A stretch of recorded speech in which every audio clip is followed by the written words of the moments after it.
तो नमस्कार प्रणाम। उम्मीद करूँ बोलो अच्छा होखम झकास होखम। झकास बहन तो से विश्वास बना के रखी। वीडियो चालू करे से पहले बस रिक्वेस्ट करम कि हमारा चैनल पर नए बहन तो चैनल को सब्सक्राइब करी, वीडियो को लाइक करी और का विचार बा लास्ट में कमेंट जरूर करम। तो आज के बात बा, आज के कुछ वीडियो में कहा नाम रही के ट्रेंडिंग में बा के नहीं के गाना ट्रेंडिंग में चलता के कर गाना वाली बा के कर गाना ना भाई ठीक बा।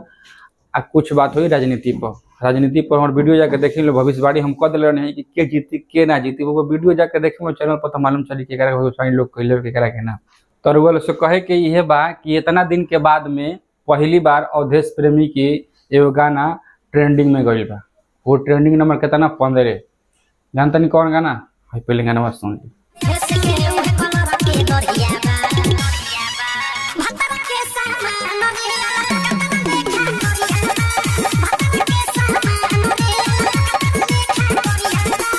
सुन लेनी गाना।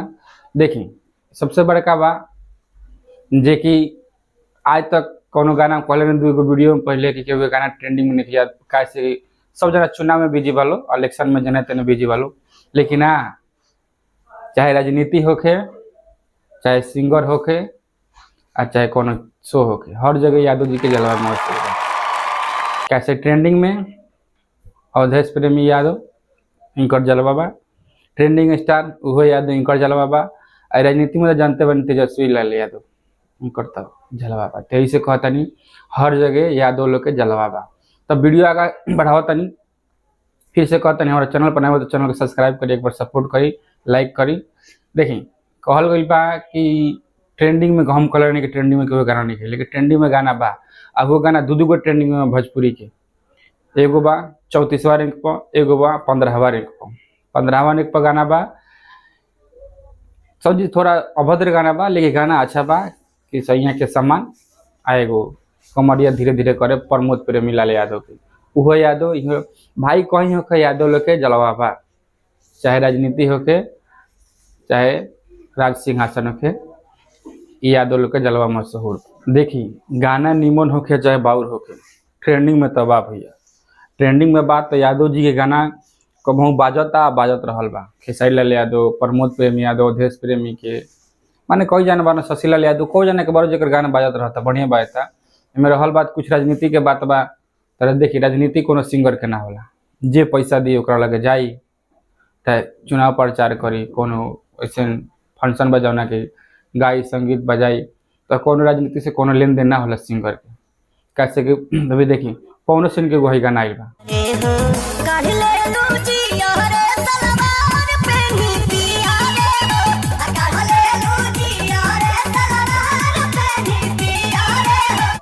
पियर पैर फराक वाला कैसे तो बिजी बड़न गा के तो दिले बड़न, तो उनकर गाना आइल बा। इहो उम्मीद बा कि ट्रेंडिंग में वो लोग को प्यार रही तो इहो ट्रेंडिंग में जाई।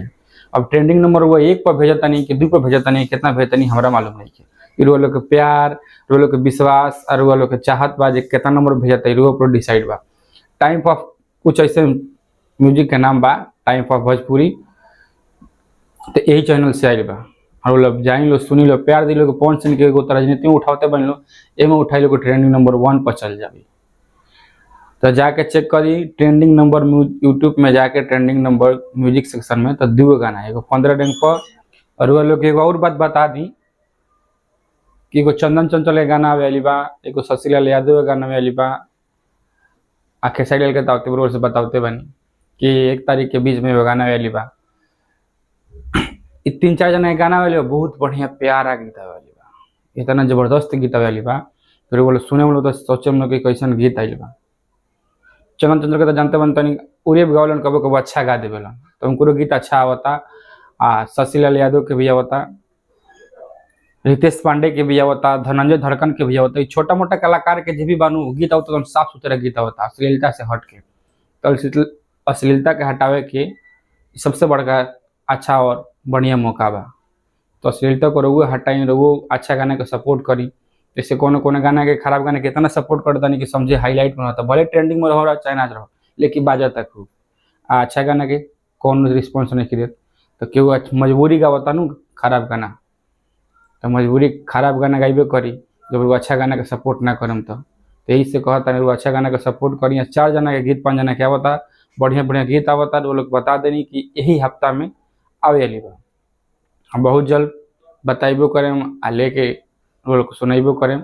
सुनाएम तो हम का सुनाम, रोल खुदे सुन लेम यूट्यूब पे घड़ी जमाना वाले कि हाँ टीजर वो रिलीज हुई तो हम रोल के बताएं कि हाँ गाना आ गई बा, क्या चैनल से होता है, कब आवता है तो बताते हैं, लेकिन चैनल से कौन होता है कौन जानकारी नहीं है। लेकिन अब अली भाई ये बात के जानकारी बा, समझनी। तो रहल बात कि देखी यादव जी के जलवा तो जलवा बा भाई। तो यादव जी रोज सपोर्ट करता नहीं, तो यादव जी के खातिर एगो लाइक करी, सब्सक्राइब करी चैनल के, आ वीडियो के लाइक करके कमेंट करी। आ रहल बात देखिए राजनीति के मुद्दा कहते हैं तो काराकाट से पवन सिंह लड़ा तारन, उनका में सब कलाकार सपोर्ट में बा। आज 2-3 दिन साल बड़ी अक्षरा सिंह बेतिया में वहाँ गोलू राजा अक्षरा सिंह उनकर सपोर्ट करता, उनकर प्रचार करता, केहू देखावता कि पवन सिंह के विपक्ष में अक्षरा सिंह उतर बड़े प्रचार करे, तो ये बात गलत बा भाई, अफवाह बा। हम तो वीडियो में पहले ही भविष्यवाणी कर दिले बानी कि अगर बिहार में बीजेपी अगर कोनो बढ़िया कैंडिडेट नहीं उतारा तो आरजेडी निर्दलीय निकल के चल जाए, आरजेडी साफ सुथरा से जीत के चल जाए।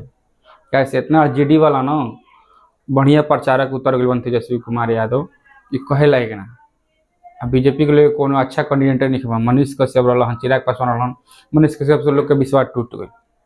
आ चिराग पासवान तो वो अपने में बात है भाई, अपन पिता के पदवी बचावे के चाहता रहन, तो ऐसे कलर नहीं आरजेडी निर्दलीय जीत के निकल जाती है, एकदम बहुमत से जीती। तो यादव जी लोग के सबसे बड़का सपोर्टर बा आरजेडी के जितावे खातिर। आरजेडी यादव जो लोग के नहीं किया और जात बेदर के वजह आरजेडी के चाहे।